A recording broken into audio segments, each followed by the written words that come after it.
Selamat malam saudara-saudara, kita bertemu di dalam persekutuan dengan Tuhan. Saudara-saudara yang kasih dalam Tuhan, kita kerap kali tidak mengerti apa yang direncanakan Tuhan di dalam kehidupan kami. Kita kerap kali kepingin menurut kepada Tuhan. Tapi bagaimana caranya? Ini yang kerap kali saya itu selalu di mana-mana itu ditanya. Ya kepingin tapi ya tidak tahu jalannya. Lah ini loh saudara. Yesus pada waktu dia datang ke dalam dunia, dia itu berbentuk daging atau roh?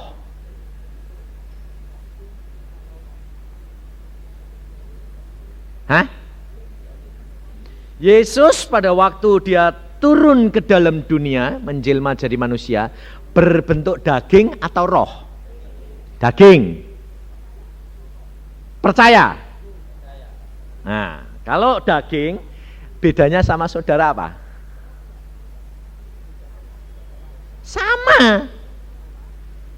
Sama toh?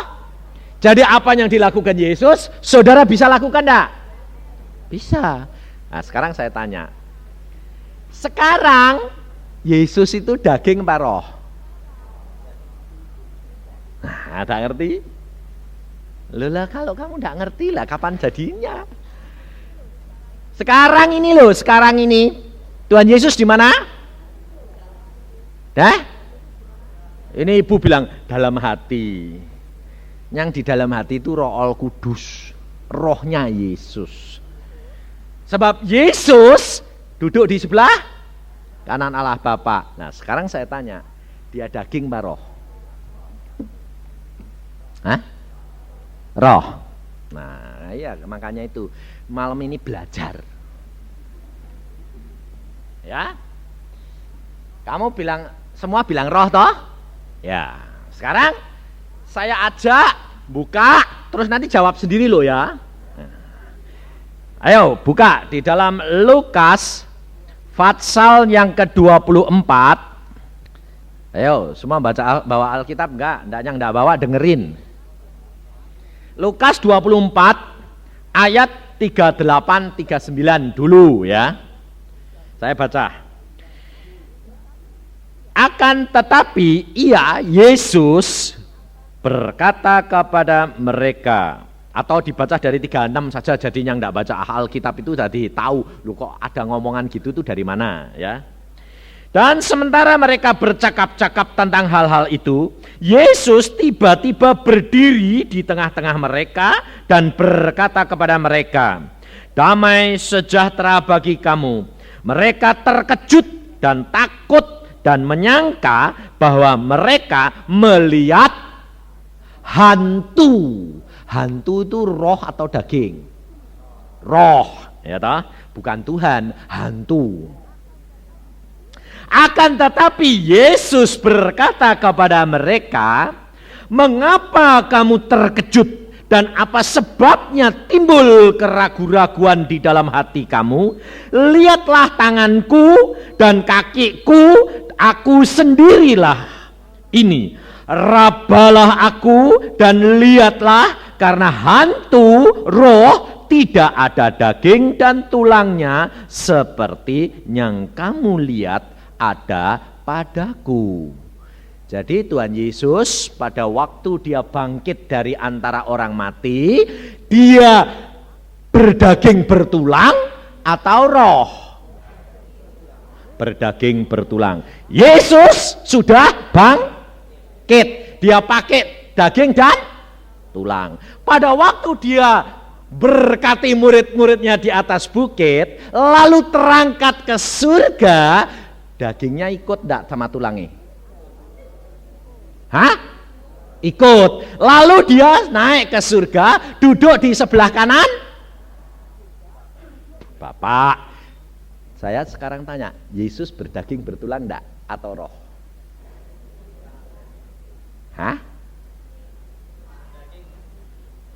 berdaging dan bertulang.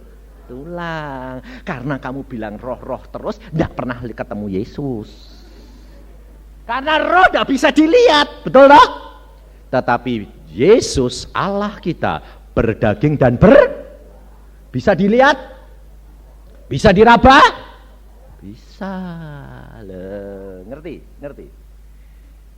Karena saudara tidak belajar Alkitab, saudara tidak ngerti. Karena saudara tidak ngerti, tidak pernah bisa dijamah Yesus. Rugi tak?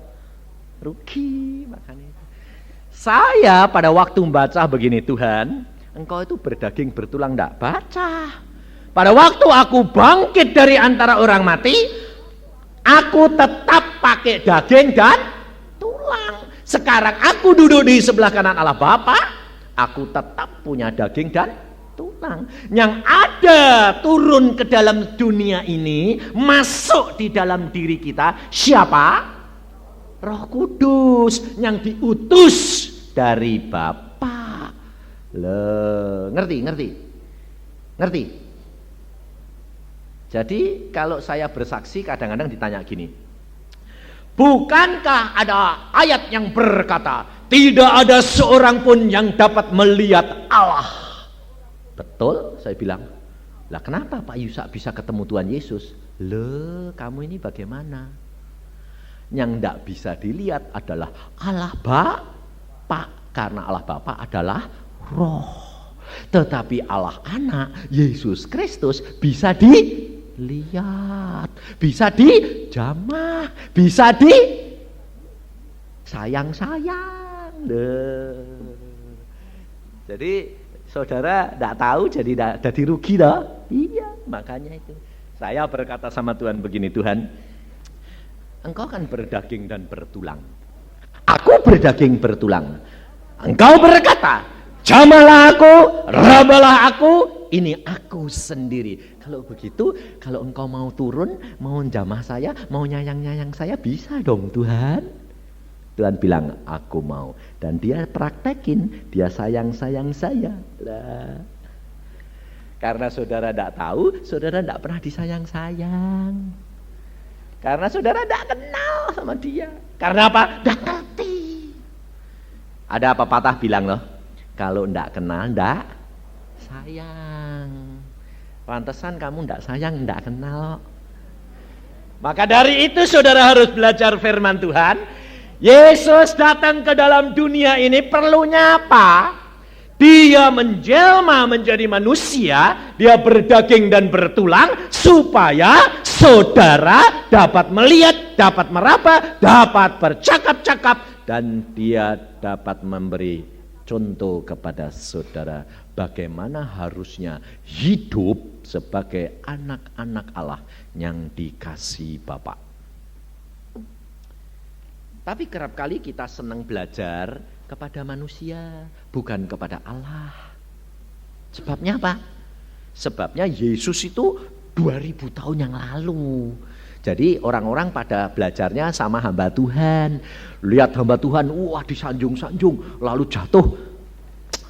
Dia saja jatuh, apalagi aku, rugi.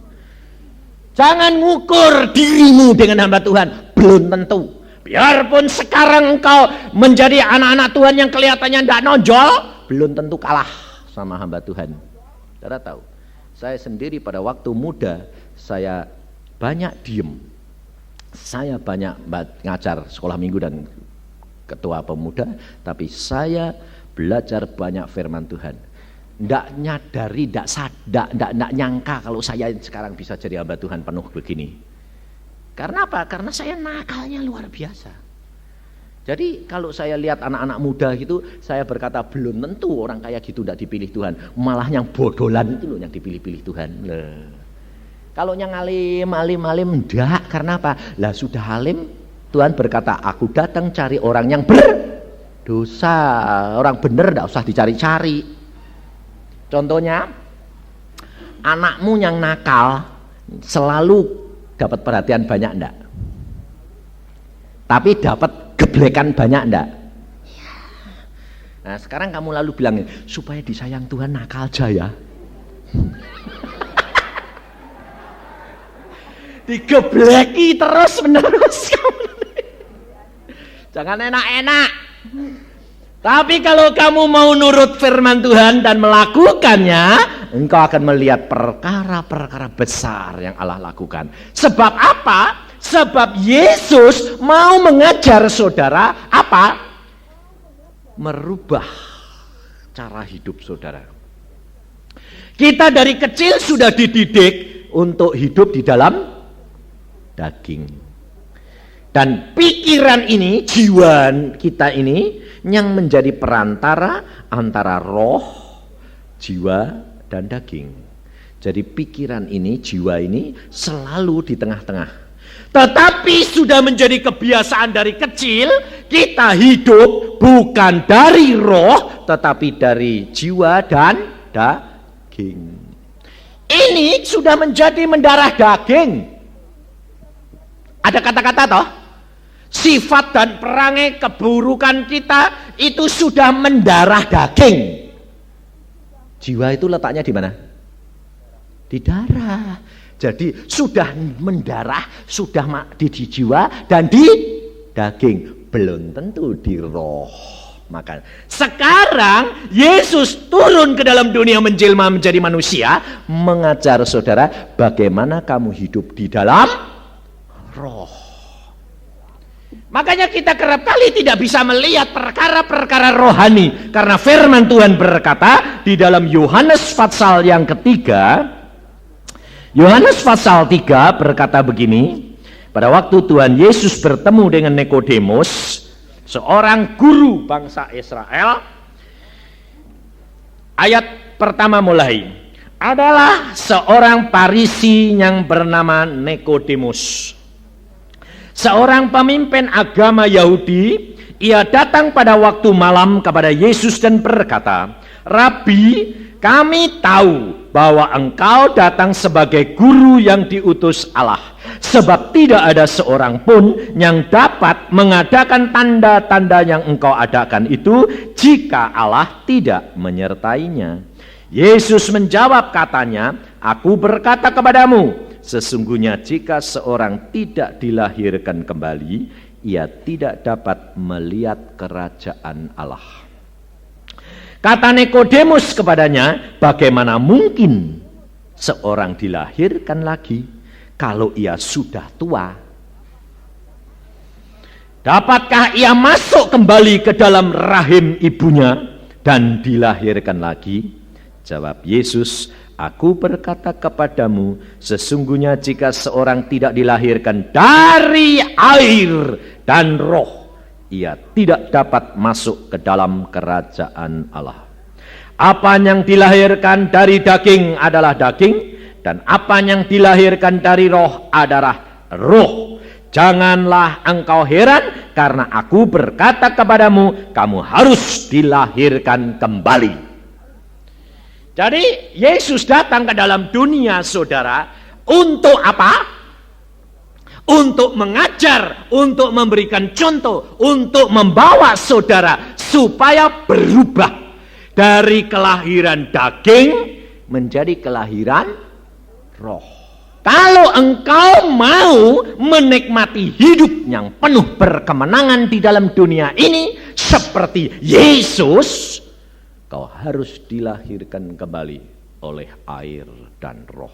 Artinya percaya Yesus, dibaptiskan dengan air dan roh. Kenapa Yesus ini mengajarkan kepada kita perkara-perkara ini? Karena manusia ini kalau tidak melihat, tidak percaya. Susah sekali. Maka dari itu Yesus berkata, imani, percaya akan perkataanku, baru kamu akan nanti melihat perkara-perkara ajaib. Karena kalau engkau tidak dibaharui, dilahirkan kembali, engkau tidak akan dapat melihat kerajaan surga. Lihat saja tidak dapat, apalagi masuk.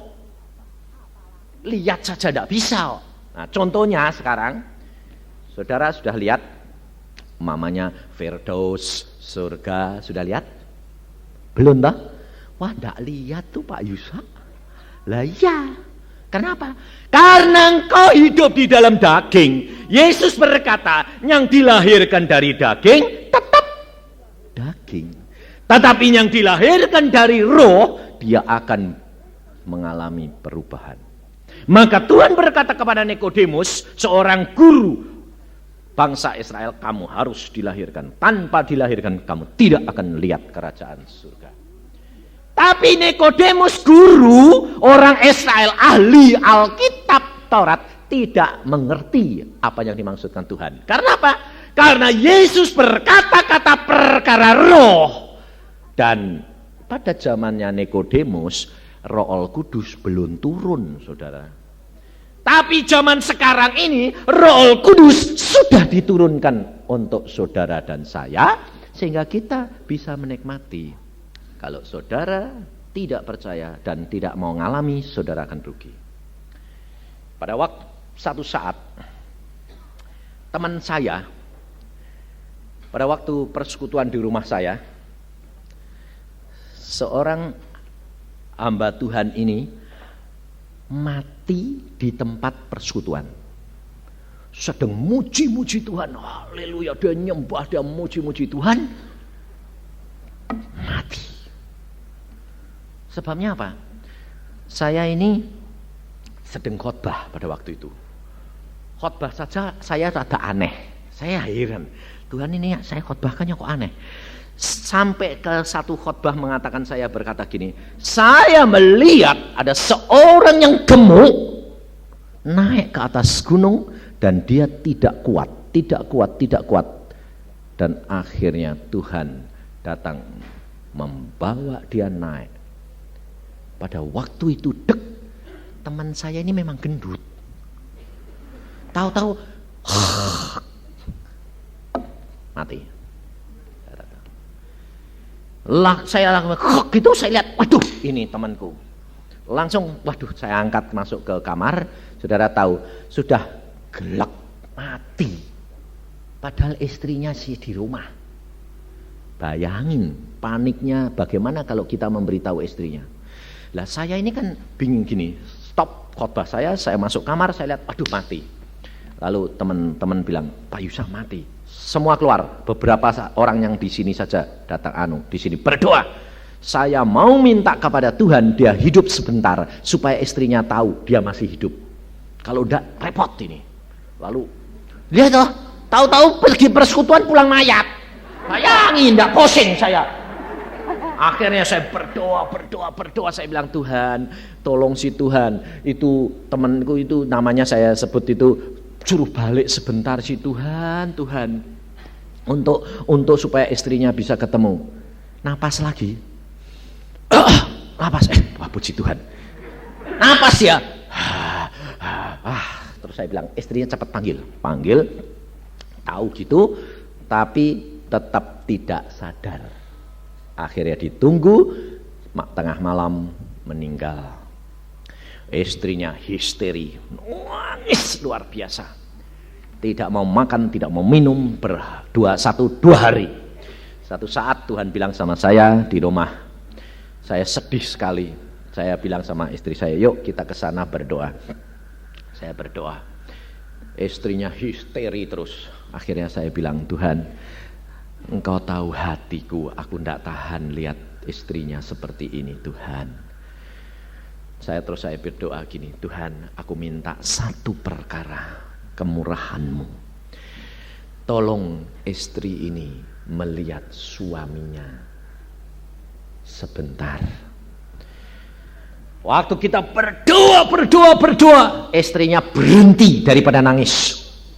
Dan dia berkata begini, oh aku lihat, oh engkau berjalan suamiku, engkau berjalan, aduh engkau ketemu Tuhan Yesus. Oh engkau dirangkul Tuhan Yesus. Oh terima kasih suamiku, engkau kenapa tidak ingat aku? Lalu ternyata suaminya itu bertemu dengan Yesus. Lalu dia berkata dengan Tuhan, dia dengar sendiri suaminya bicara. Tuhan, engkau lihat istriku yang sedang sedih dan susah. Bayangin saudara. Dan dia lihat suaminya dirangkul Tuhan. Dan dia berkata, kenapa engkau kok wajahmu bersinar-sinar, kok lebih ganteng daripada di dunia ya? Dan dia melihat suaminya hidup penuh dengan kebahagiaan di sana. Setelah itu dia berhenti menangis dan dia merelakan suaminya pulang. Saudara tahu? Firman Tuhan berkata, jikalau engkau tidak dilahirkan daripada air dan roh, engkau tidak akan melihat kerajaan surga, apalagi masuk. Maka dari itu saudara, kita ini meskipun hidup di dalam dunia, kita mempunyai wewenang. Karena di dalam kitab Yohanes pasal yang pertama, dikatakan barang siapa percaya kepada dia, maka kepada mereka yang percaya diberikan hak menjadi, diberikan kuasa menjadi anak-anak Allah. Kalau kita punya kuasa menjadi anak-anak Allah, kita punya hak boleh melihat apa yang Allah punya. Betul enggak? Saudara tidak menyadari bagaimana kuasa yang saudara dan saya sudah terima. Kita kerap kali tidak menyadari bagaimana Allah sudah memberikan kuasa kepada kita, tetapi kita tetap hidup di dalam daging, tetap hidup di dalam ketakutan, kekhawatiran, karena saudara tidak percaya akan kuasa yang sudah diberikan Allah kepada saudara. Siapa di antara saudara yang kalau pergi, kalau kemana-mana, saudara berdoa? Semua berdoa enggak? Nah, doa saya percaya. Tapi doanya bagaimana? Masalahnya sekarang saya tanya. Berdoanya gini enggak kamu? Tuhan, lindungi aku ya Tuhan. Tuhan, jagai aku ya Tuhan. Kalau saya berdoa untuk anakku, Tuhan, jagai anakku ya Tuhan. Betul enggak? Hah? Betul enggak?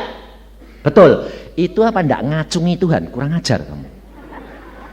Tuhan mbok jadike hansipmu ngawal anakmu, ngawal kamu, ngawal anu. Kurang ajar enggak? Kamu berani bilang sama presiden, Pak Presiden, lindungi saya ya. Ikut aku, jagai anakku ya Pak Presiden. Berani? Digantung. Tapi kurang ajarnya sama Tuhan berani. Kenapa? Karena saudara tidak mengenal Alkitab. Tapi kalau saya berdoa bagaimana? Tuhan, hamba hendak berangkat pergi. Anakku hendak berangkat. Dalam nama Tuhan Yesus, kirimkan malaikatmu, kawal anakku. Malaikat yang disuruh. Kamu dan saya kan anaknya Allah. Malaikat kan pesuruh Allah. Mana ada anak itu merintah bapaknya, Pak jagai Pak terus. Mana ada? Bapaknya bilang, pembantunya, pelayannya, kawal anakku. Betul enggak? Tapi saudara sembayangnya apa? Tuhan jagai aku, Tuhan pelihara. Loh. Lalu tidurnya, Tuhan aku mau tidur, jaga ya Tuhan. Kurang ajar, sus jaga malam lagi. Ayo, sampai sekarang kamu masih melakukan perkara begitu enggak? Iya toh? Ya, tahu enggak kalau kamu ini kurang ajar sampai sekarang? Ini loh saudara. Karena kamu enggak kenal Alkitab. Maka dari itu belajar firman Tuhan. Saya buktikan. Orang Jakarta barusan ketemu saya, dia berkata gini, Pak Yusak, apa yang kau ajarkan saya praktekkan luar biasa Allahku itu. Pada waktu saya pergi dengan istri dan suami pergi ke Surabaya, rumah saya minta adik saya perempuan yang jaga. Saudara tahu apa terjadi? Tetangga-tetangganya semua 6 rumah dirampok habis-habisan. Tidak ada satu yang sisa. Rumah dia yang tidak kena. Kenapa? Apa orangnya tidak masuk? Orangnya sudah masuk. Tapi orang itu tidak bisa ambil apa-apa. Buktinya, orang itu sampai buang kotoran di rumah.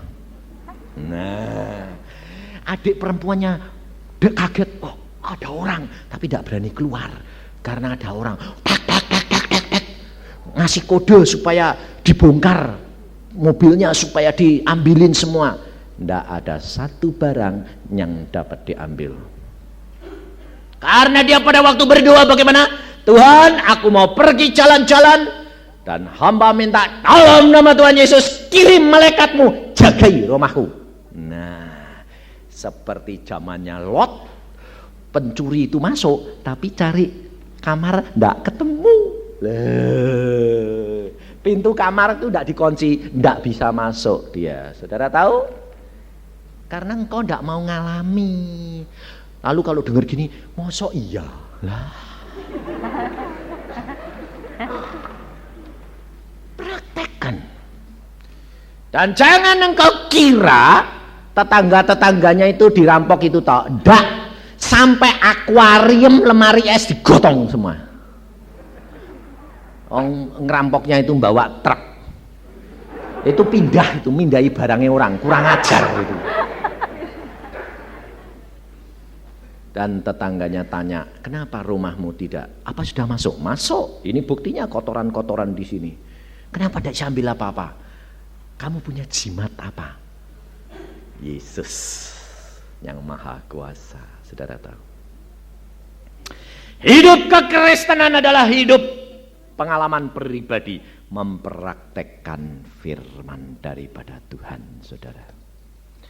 Allah sudah berkata, jikalau engkau dilahirkan kembali daripada air dan roh, maka engkau dapat melihat kerajaan surga dan bahkan masuk. Mengapa Tuhan Yesus katakan itu? Supaya saudara sadar bahwa engkau punya hak, punya kuasa sebagai anak-anak Allah.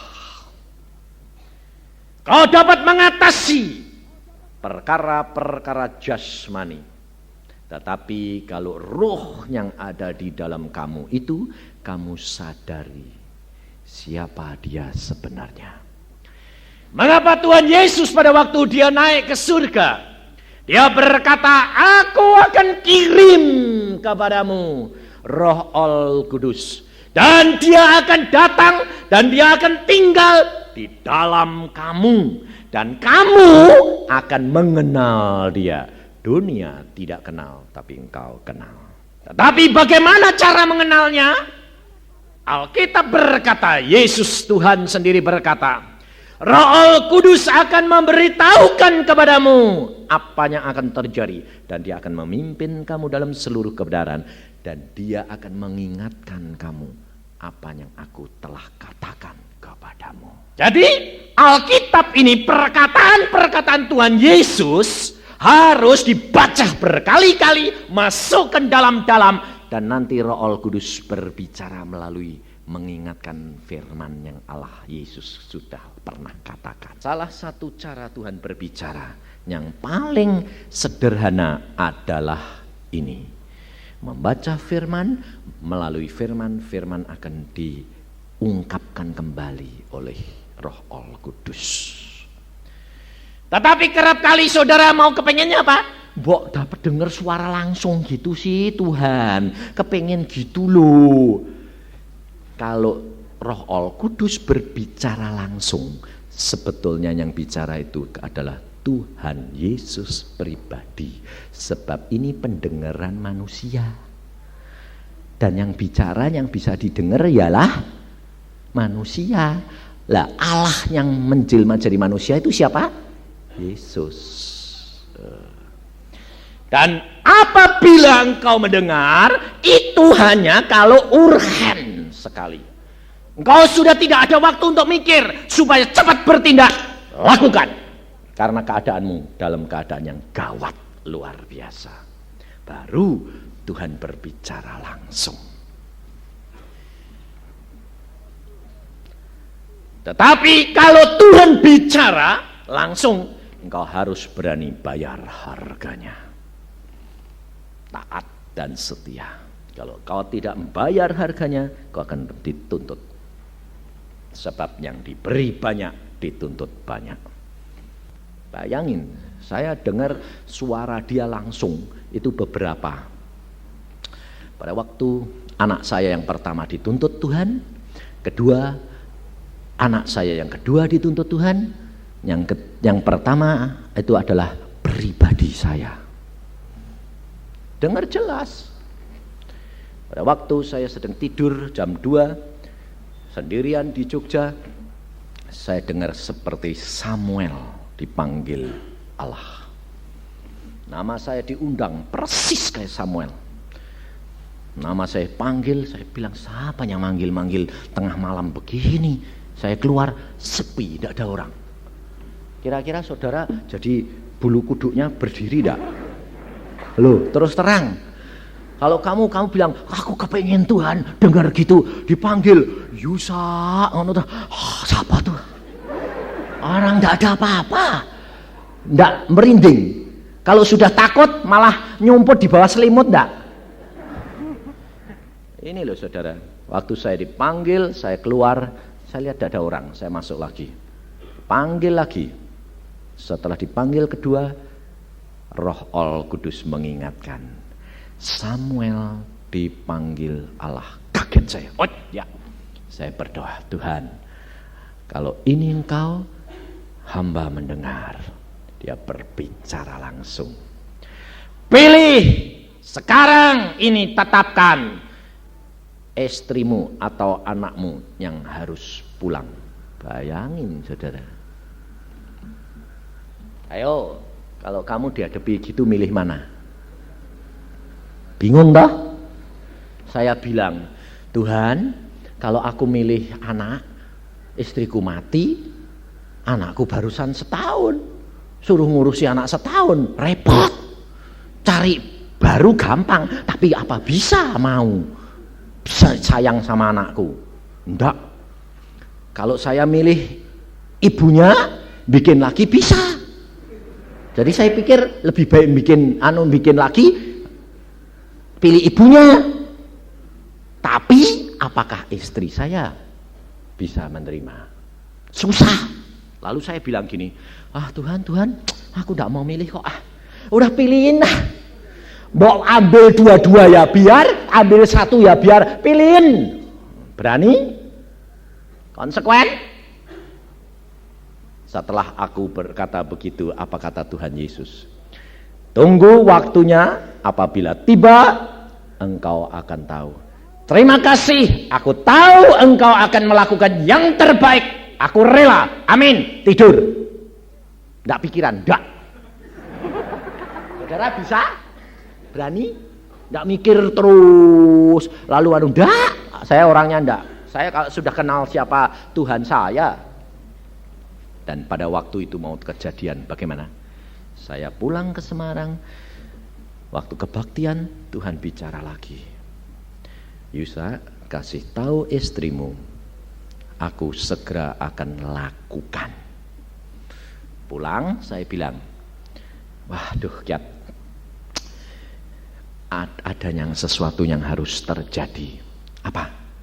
Tuhan berkata, engkau atau anakmu yang harus pulang. Aku, anakku.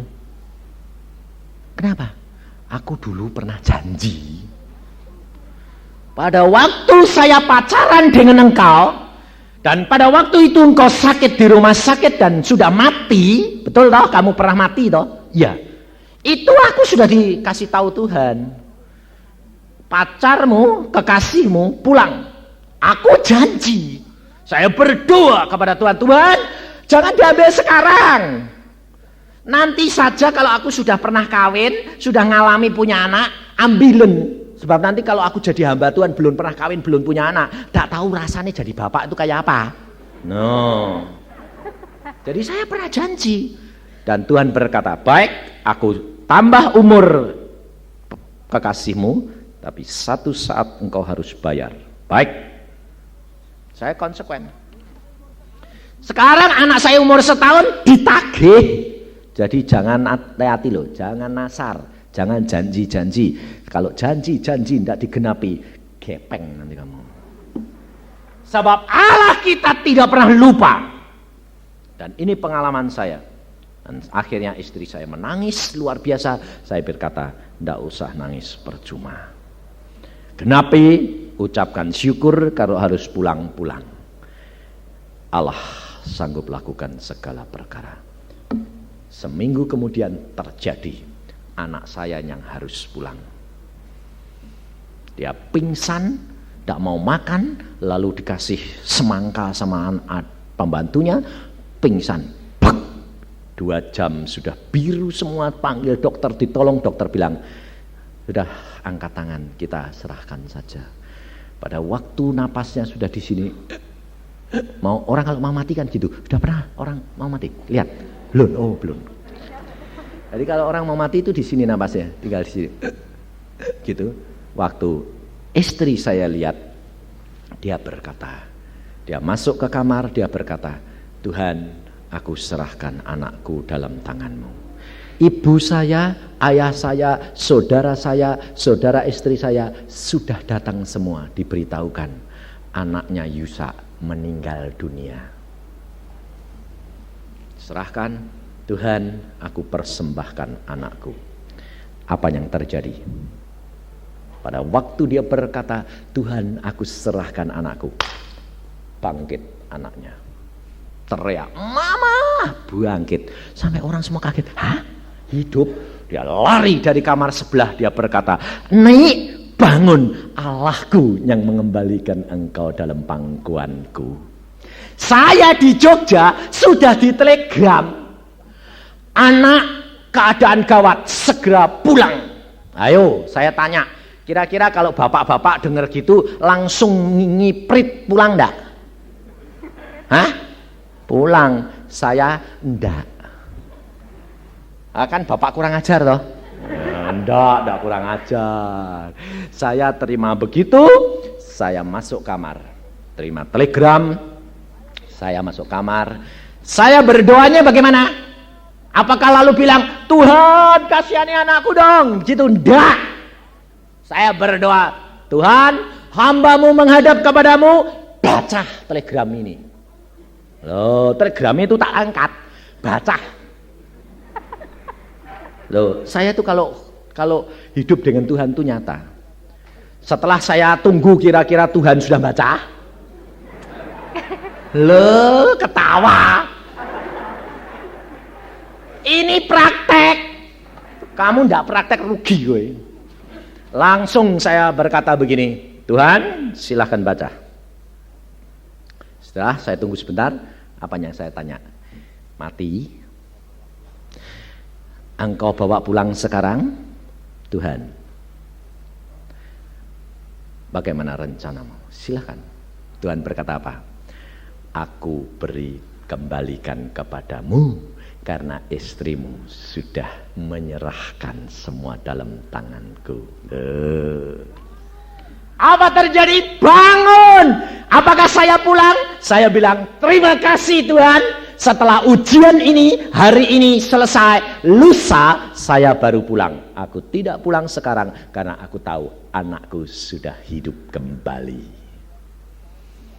Saya ujian selesai, setelah lulus dokter, saya pulang. Istri saya gendong anaknya di depan, ketemu saya bilang gini, yang marah ndak aku ndak pulang? Ndak, aku sudah tahu bahwa bapak mesti ngasih tahu kamu bahwa anakmu hidup. Karena apa? Karena sudah kenal kita dengan Allah.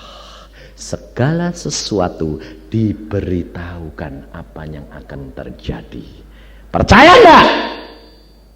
Alkitab yang ngomong.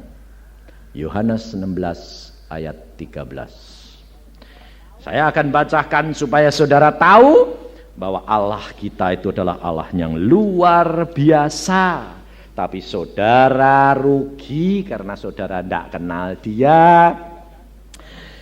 Ayat 13 Yohanes 16. Tetapi apabila ia datang, yaitu roh kebenaran, ia akan memimpin kamu ke dalam seluruh kebenaran. Sebab ia tidak akan berkata-kata dari dirinya sendiri, tetapi segala sesuatu yang didengarnya itulah yang akan dikatakannya. Dan ia, Roh Kudus, akan memberitakan kepadamu hal-hal yang akan datang. Apapun yang akan terjadi, engkau akan diberitahu apabila hatimu melekat kepada Dia. Apabila engkau memberikan kedudukan daripada Roh Kudus di dalam dirimu sesuai dengan apa yang Yesus Tuhan katakan. Yesus Tuhan berkata, Roh Kudus akan tinggal di dalam kamu dan Dia akan memimpin kamu dalam seluruh kebenaran dan akan menuntun kamu, memberitakan kepadamu, mengingatkan kepadamu. Jadi kedudukan saudara sebagai manusia daging, saudara harus menundukkan jiwamu kepada Roh Kudus yang ada di dalam kamu. Segala sesuatu katakan kepada Dia, karena Dia yang tahu apa yang akan terjadi. Apa siasat setan, Roh Kudus tahu, karena setan pun roh. Maka dari itu kita harus menempatkan diri dalam diri kita, Roh Kudus ini dalam posisi sebagai Tuhan, sebagai Allah yang Maha Kuasa, sebagai penolong yang dapat menolong dan menuntun kita dalam seluruh kebenaran. Hidup saudara akan diubahkan menjadi baru. Lalu caranya sekarang bagaimana? Gampang. Caranya setiap kali kamu mau melakukan, berdoa, hati yang tulus. Tuhan Roh Kudus, apa yang aku harus lakukan? Aku mau pergi sini Tuhan, tolong pimpin. Aku berjalan bersama dengan Engkau. Lakukan, jalan saja. Jangan lalu pikir-pikir, ya dek, sudah dengar apa belum ya? Sudah dengar apa belum ya? Kamu kurang percaya kalau Dia itu Maha Kuasa dan Maha Tahu dan melihat segala perkara. Maka Nikodemus tidak bisa percaya, karena Nikodemus membatasi akan kuasa Allah, membatasi akan kedudukan Roh Kudus, maka dia tidak dapat melihat perkara-perkara besar yang Allah lakukan. Yesus berkata, lakukan. Seperti murid-muridnya, orang Farisi tidak bisa percaya karena mereka tidak tinggal di dalam Yesus, tinggal bersama dengan Yesus. Tapi murid-murid Tuhan Yesus, orang nelayan-nelayan yang sederhana, dia menikmati Mesias karena dia hidup bersama dengan Yesus. Saudara dan saya sekarang hidup bersama dengan Roh Kudus. Rohnya Yesus, Roh Yesus yang menyertai Yesus pada waktu Dia di dalam dunia, diberikan kepada saudara dan saya untuk memimpin, melakukan segala perkara, menuntun engkau dalam seluruh kebenaran, kebenaran rohani dan kebenaran jasmani. Sehingga hidupmu tidak ada ketakutan lagi, tidak ada kekhawatiran lagi. Kalau engkau masuk dalam masalah, ucapkan syukur. Karena pada waktu murid-murid Tuhan Yesus menyeberang danau, Tuhan tahu enggak kalau bakal ada angin ribut? Tahu. Kenapa Tuhan Yesus sengaja malah tertidur di buritan? Sengaja dia tidur. Angin ribut, wong angin ribut sampai airnya masuk ke perahu. Kok orang tidur terus? Logis enggak? Saudara tidur disiram air, bangun enggak? Tapi Yesus enggak terbangun kalau enggak dibangunin muridnya. Kenapa? Yesus tidak tidur. Karena Yesus mau menguji sampai di mana iman percayamu. Maka pada waktu dia dibangunkan, Tuhan Kau biarkan aku mati. Tuhan berkata, di mana imanmu? Langsung ditanya, di mana imanmu? Kalau saya, Tuhan sudah ngomong, Tuhan Engkau ada, Kowe tidur, ya aku ya diem, aku ya turut diem, tidur. Angin ribut biar, masuk ya masuk sama-sama, Engkau ngambang ya aku ngambang. Ya Petrus, Tuhan Yesus berjalan di atas air, lalu Petrus tanya, Tuhan kalau memang itu Engkau, panggil aku, jalan. Petrus, Tuhan bilang, ayo jalan, jalan enggak? Jalan, lah pusing amat. Kalau engkau masuk dalam masalah, Allah sudah tahu bahwa engkau mampu mengatasi. Kalau tidak mampu, tidak mungkin, karena firman Tuhan berkata, engkau tidak akan dibiarkan dicobai lebih dari kekuatanmu. Pada waktunya, engkau diberikan jalan keluar. Susah-susah. Ucapkan syukur saja, toh Tuhan nanti yang beresin. Betul tidak? Hah? Bisa? Susah. Karena engkau kurang percaya. Apakah berarti saya tidak punya masalah? Jangan kira saya masalahnya banyak. Tapi tidak ada masalah yang tidak dapat diselesaikan. Ada tahu? Karena Allah kita mampu lakukan segala perkara. Mati untung, hidup untuk Kristus. Berani? Saya barusan ini dibawa masalah sama Tuhan. Saya sudah punya rumah, sudah punya istri, sudah punya anak, sudah semuanya, mobil sudah bagus semua. Saya bilang, Tuhan, sekarang aku tidak mau mikir apa-apa, hidupku untuk Engkau pelayanan dan menyenangkan hatimu. Baru ngomong gitu, 2-3 hari datang, rumah saya diminta gereja, mau dibuat gereja. Saya tanya, loh Pak, kalau kita bangun di belakang di kampung, diprotes, kita mau minta rumah Pak Yusa, saya kita sudah doa puasa. Lah saya bilang, loh aku udah kepengin pindah, Pak, kita minta sama Tuhan supaya rumahnya Pak Yusa dibuat gereja. Sebab sudah ada kebaktian di sini, tidak diprotes orang.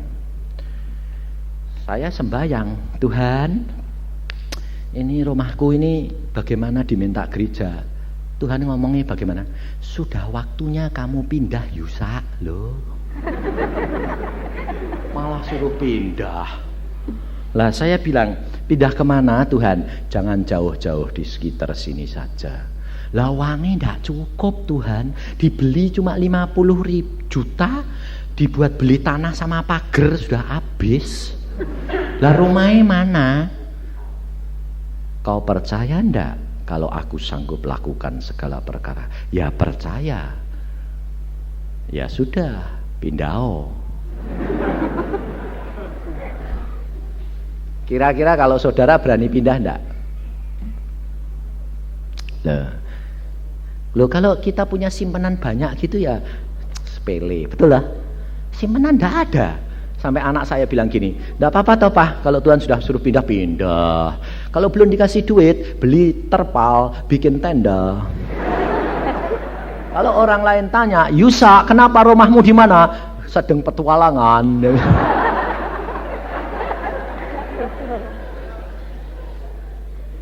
Loh, saudara tahu, saya tidak khawatir, saya tidak takut. Malam ini kalau dapat saya pulang, sebab besok mau pergi ke notaris tanda tangan. Saya relakan, saya berkata, Tuhan, Engkau yang beri rumah, sekarang Engkau ambil kembali, silahkan. Aku mau ganti tanah sama pagar, oke. Tapi pasti terbangun. Dan saya berkata sama dia, aku butuh uang paling sedikit 60 sampai 70 juta. Dan aku akan bangun rumah di situ. Saudara nanti akan lihat kalau rumah saya jadi dan bagaimana Allah mencukupkan. Kau akan lihat mujizat dan kuasa Allah dinyatakan. Saya tidak akan minta sumbangan. Kenapa? Allahku kaya. Karena apa? Allah sanggup lakukan segala perkara. Bagaimana caranya? Tidak tahu. Memang tidak tahu. Kalau nanti sudah jadi barusan tahu. Bagaimana itu datangnya biaya kemana-mana. Biasa, tidak tahu saya belum tahu. Sebab saya sedang berdoa, bagaimana caranya? Tuhan berkata, engkau lihat saja bagaimana aku mau main-main dengan engkau. Saya bilang, amin. Ada bapakku aja kok, tidak peduli. Saya bilang, kalau tidak jadi, yang malu ya engkau. Bukan aku. Saya bilang, kalau aku malu karena namamu, karena nurut engkau, saya berkata, catat. Firman Tuhan berkata, kalau engkau menderita malu dan dianiaya karena aku, maka upahmu 2 kali lipat di surga. Catat 2 kali. Untung terus. Maka dari itu saudara kita itu tidak perlu takut, tidak perlu khawatir. Belajar dari firman. Hidup di dalam roh. Fungsi Roh Kudus dalam hidup kita. Tempatkan. Alami. Praktekkan. Kau akan melihat perkara besar yang Allah lakukan. Amin. Mari kita berdoa. Tuhan, firman-Mu sudah hamba sampaikan. Engkau tahu keadaan anak-anak-Mu di tempat ini, Bapa. Masih banyak di antara mereka yang hidup di dalam kedagingan, ketakutan, kekhawatiran, dan tidak tahu apa yang harus dilakukan, Tuhan. Tetapi malam hari ini mereka sudah mendengar akan firman-Mu, dan mereka akan melakukan dan menyobanya. Dan hamba-Mu percaya apabila mereka membaca firman-Mu dan melakukan dan mendudukkan Engkau Tuhan Roh Kudus dalam posisi yang sebagai Engkau kehendaki. Hamba minta Engkau tuntun anak-anak-Mu. Karuniakan malam hari ini kepekaan yang khusus untuk dapat mendengar suara-Mu. Saudara, periksa diri. Kalau malam hari ini engkau termasuk orang yang takut, khawatir, dan gentar, mari berdiri di tempat saya akan berdoa buat saudara. Ke rumah masing-masing, Tuhan. Pertemukan kami untuk minggu yang akan datang, sehingga kami tetap bersekutu terus dalam firman-Mu. Kami juga berdoa untuk persembahan yang akan datang, yang akan kami kerjakan, Tuhan. Biarlah persembahan ini boleh kami pakai untuk kemuliaan-Mu. Terima kasih. Dalam nama Tuhan Yesus kami sudah berdoa. Amin.